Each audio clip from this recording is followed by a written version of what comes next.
Hello guys, pag-usapan lang natin ang breaking news. Ayon kasi sa balita viral, Mayor Mark Alcala may ibang mahal, hindi daw si Catherine Bernardo. Kung ganon, single si Catherine Bernardo at pwedeng-pwede pa rin kay Daniel Padilla. Yan kasi ang usap-usapan at balita ngayon patungkol umano sa puso ni Mayor Mark Alcala na iba ang minamahal. Yan kasi ang prediksyon ng isang manghuhula sa kanyang nakikita patungkol kay Mayor Mark Alcala. Na alam niyo naman siguro kung bakit pinag-uusapan ang iwalayan Mayor Mark Alcala at Catherine Bernardo dahil din sa nasaksihan natin at namataan sina Mayor Mark Alcala at Catherine Bernardo na iba na ang landas ng lakad nila.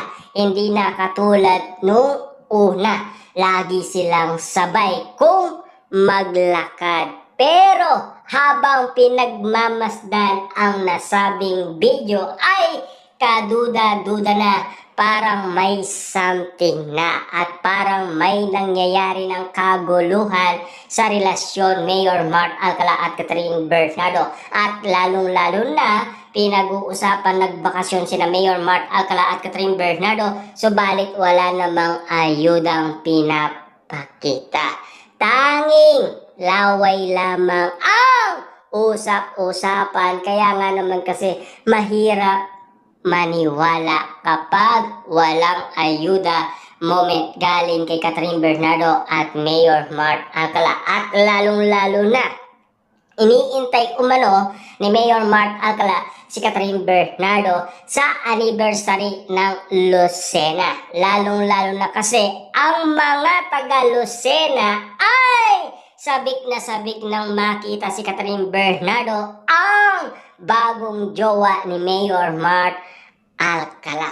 Para daw ipakilala ni Mayor Mark Alcala sa buong Lucena ang bagong GF nito. Walang iba kundi si Catherine Bernardo. Kaso nga lang, wali. At lalong-lalo na, umaasa pa naman si Mayor Mark Alcala makapunta ang isang Catherine Bernardo. Para nga naman kasi suportaan siya ni Catherine Bernardo. Kaso nga lang, hindi naman pumunta. Grabe nga naman kasi ang mga bali-balitang pinag-usapan patungkol umano kina Mayor Mark Alcala at Catherine Bernardo. At least, sinasabi ng bali-balita hanggang ngayon ay single pa rin si Catherine Bernardo at pwedeng-pwede pa rin kay Daniel Padilla. Diba? Lalo-lalo na kasi pinag-uusapan ang iwalayan Daniel Padilla at Kyla Estrada. Lalo-lalo na magkakaroon daw ng third wheel sa nasabing relasyon Daniel Padilla at Kyla Estrada.